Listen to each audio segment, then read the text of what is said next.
Class 6 তোমাদের final পরীক্ষার ভূগোল প্রশ্নপত্র দেখো। ক্লাস 6 তোমাদের থার্ড ইউনিট টেস্টের মোস্ট ইম্পর্টেন্ট সাজেশন ভিত্তিক ভূগোল প্রশ্ন। এটা কিন্তু একটা সাজেশন ভিত্তিক সেট, এখানকার প্রত্যেকটা প্রশ্নই তোমার পরীক্ষার জন্য মোস্ট ইম্পর্টেন্ট। চলো শুরু করছি। দেখো, থার্ড ইউনিট টেস্টে তোমাদের ভূগোলের নাম্বার থাকবে 70, সময় থাকবে 2 ঘন্টা 30 মিনিট। একের প্রশ্ন নিচের সঠিক উত্তরটি নির্বাচন করো। 6টি প্রশ্ন, 6 নম্বর। একের 1 নম্বর, ভারতের প্রধান ফসল হলো, এতে আছে ধান, বিতে আছে গম, সিতে আছে মিলেট। ভারতের প্রধান ফসল হলো, উত্তর এতে হবে, দেখো ধান হবে সঠিক উত্তর। এরপরে 2 নম্বর, বন্যপ্রাণী সংরক্ষণ আইন চালু হয়। এখানে অনেকগুলো সাল রয়েছে, যেরকম 1969, 1970, 1972। বন্যপ্রাণী সংরক্ষণ আইন চালু হয় কত খ্রিস্টাব্দে বলতো? 1972 সালে। এরপরে বৃষ্টিপাতের পরিমাণ মাপার যন্ত্রের নাম হলো রেন গজ, ব্যারোমিটার, হাইগ্রোমিটার।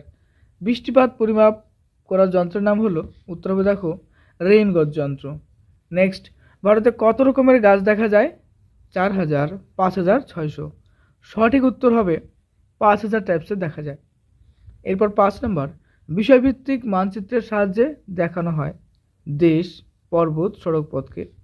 সঠিক উত্তর হবে দেখো সড়কপথকে দেখানো হয়।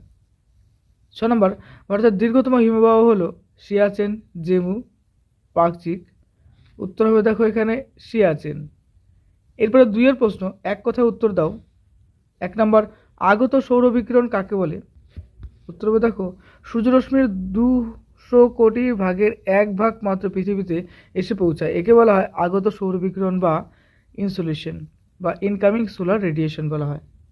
নেক্সট 2 নম্বর, হিমবাহ কাকে বলে? উত্তর চলো করি আমরা। চলমান বরফের স্তূপ যা অভিকর্ষ টানে ভূমির ঢাল বেয়ে অগ্রসর হয়, একে হিমবাহ বলে। নেক্সট, দুন কি? শিবালিক ও হিমালয়ের মাঝের সংকীর্ণ উপত্যকাকে দুন বলা হয়। এরপরে 4 নম্বর, 2টি গ্রিন হাউস গ্যাসের নাম লেখো। তো দেখো, কার্বন ডাইঅক্সাইড, মিথেন হবে, এছাড়াও জলীয় বাষ্প হতে পারে। 5 নম্বর, উপকূল কি? যে অঞ্চল বরাবর স্থলভাগ সমুদ্র মিলিত হয় তাকে উপকূল বলা হয়। 6 নম্বর, বায়ুর চাপ মাপার যন্ত্রের নাম কি? বায়ুর চাপ মাপার যন্ত্রের নাম 14 ব্যারোমিটার। এরপরে এএম কাকে বলে? রাত 12টা থেকে দুপুর 12টার আগে পর্যন্ত সময়কে এএম বা অ্যান্টিমেরিডিয়ান হিসেবে ধরা হয়, একে এএম বলা হয়। 9 নম্বর, ম্যালেরিয়ার উপশম ঘটাতে কি ব্যবহার করা হয়? উত্তর দেখো কুইনাইন। 10 নম্বর, বিশ্ব পরিবেশ দিবস কবে? এটা উত্তর দেখো 5 জুন। লবণাম্বী অরণ্যের গাছের একটি বৈশিষ্ট্য লেখো। এদের শ্বাসমূল এবং ঠেসমূল দেখা যায়। 12 নম্বর, বাসকের উপকারিতা কি? সর্দি কাশি সারায়, ত্বক ভালো রাখে। শূন্যস্থান পূরণ করো। 1 নম্বর, আন্দামান নিকোবর দ্বীপপুঞ্জে ড্যাশটি ছোট বড় দ্বীপ নিয়ে গঠিত। উত্তর হবে দেখো 265টি। এবার 2 নম্বর, বজ্রের কারখানা কংক্রিট ভাঙার থেকে নির্গত শব্দ ড্যাশ ডেসিবেল। এর উত্তর হবে দেখো 110 ডেসিবেল। 3 নম্বর, সিএফসি গ্যাস এর পুরো নাম কি? ক্লোরোফ্লুরোকার্বন। 4 নম্বর, পশ্চিমঘাট পর্বতের আরেক নাম ড্যাশ। উত্তর হবে দেখো সহ্যাদ্রি। এরপরে 5 নম্বর, চলমান বরফের স্তূপ যা অভিকর্ষের টানে ভূমির ঢাল বেয়ে অগ্রসর হয়, একে বলে ড্যাশ। কি বলা হয়? একে হিমবাহ বলা হয়। 6 নম্বর, বর্তমান ভারতের রাজ্যের সংখ্যা হলো ড্যাশটি। উত্তর দেখো 29টি। সত্য অথবা মিথ্যা নির্বাচন করো। 6টি প্রশ্ন, 6 নম্বর। 1 নম্বর, বড় স্কেল মানচিত্রে 1 সেমি মানচিত্রের দূরত্ব বাস্তব দূরত্বের 2 কিমি, এটা সত্য হবে। নেক্সট 2 নম্বর, সন্ধ্যের আগের সময় হলো গোধূলি, এটাও সত্য হবে। 3 নম্বর, জাপানের ফুকুশিমায় পারমাণবিক শক্তি উৎপাদন কেন্দ্রে বিস্ফোরণ ঘটে 2010 সালে, এটা মিথ্যা, কারণ এটা দেখো বলবো জাপানের ফুকুশিমা পারমাণবিক শক্তি উৎপাদন কেন্দ্রে বিস্ফোরণ ঘটে কত? 2011 সালে। এরপর 4 নম্বর, বায়ুমণ্ডলের উষ্ণতা মাপার জন্য থার্মোমিটার ব্যবহার করা হয়, এটা সত্য হবে। 5 নম্বর, 2টো পর্বতের মাঝের নিচু অংশকে উপত্যকা বলে, সত্য। 6 নম্বর, একটি লবণাম্বী উদ্ভিদের নাম হলো আম গাছ, মিথ্যা, কারণ একটি লবণাম্বী উদ্ভিদের নাম হলো সুন্দরী। 5 প্রশ্ন দেখো বলেছে, প্রত্যেকটি জন্য 2 নম্বর করে রয়েছে। 5 1 নম্বর, দ্বীপপুঞ্জ কাকে বলে? চারিদিকে জলভাগ দ্বারা বেষ্টিত ভূভাগ হলো দ্বীপ। এরকম অনেকগুলো ছোট ছোট দ্বীপকে একসাথে দ্বীপপুঞ্জ বলা হয়। পলিমাটিক সম্পর্কে যা জানো লিখো। মূলত নদীবাহিত পলি থেকে এই মাটির সৃষ্টি হয়। পলি মাটি উর্বর হওয়ায় এই মাটিতে প্রায় সব রকম ফসলই চাষ করা যায়। নদীর প্লাবনভূমি বদ্বীপ অঞ্চলে পলি মাটি দেখা যায়। ভারতের নদীর তীরবর্তী উর্বর নবীন পলিমাটি খাদার আর তার পশ্চাৎবর্তী অনুর্বর প্রাচীন পলিমাটি ভাঙা নামে পরিচিত। উত্তরপ্রদেশ, বিহার, পশ্চিমবঙ্গ, পাঞ্জাব, হরিয়ানা ও অসমের একটা বড় অংশে পলিমাটি দেখা যায়। কক্ষপথ ও কক্ষতল বলতে কি বোঝো? পৃথিবী যে পথে সূর্যের চারিদিকে ঘোরে তা হলো পৃথিবীর কক্ষপথ।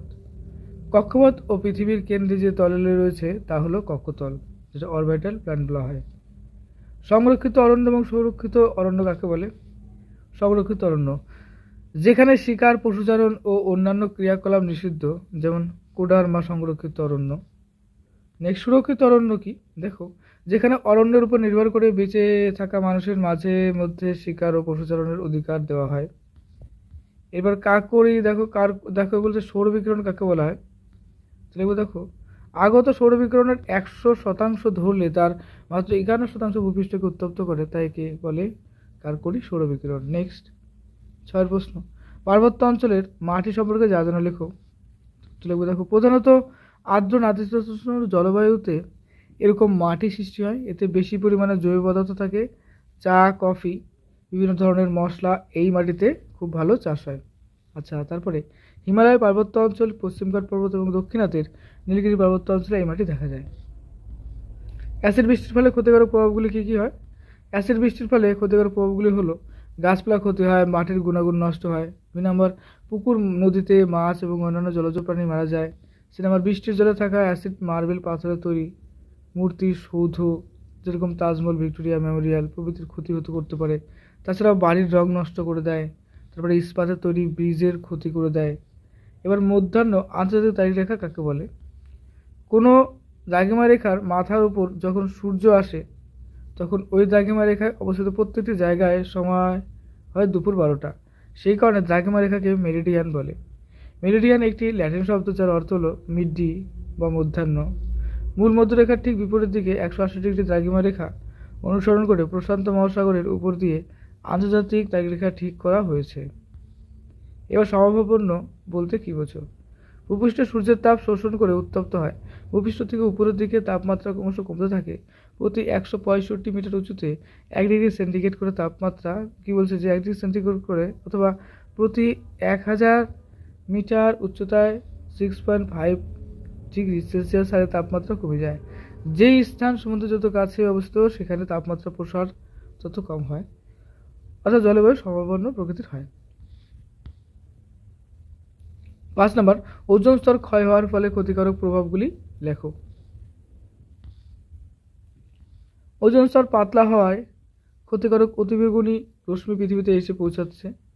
এতে ত্বকের ক্যান্সার, চোখের অসুখ বেড়ে যাচ্ছে।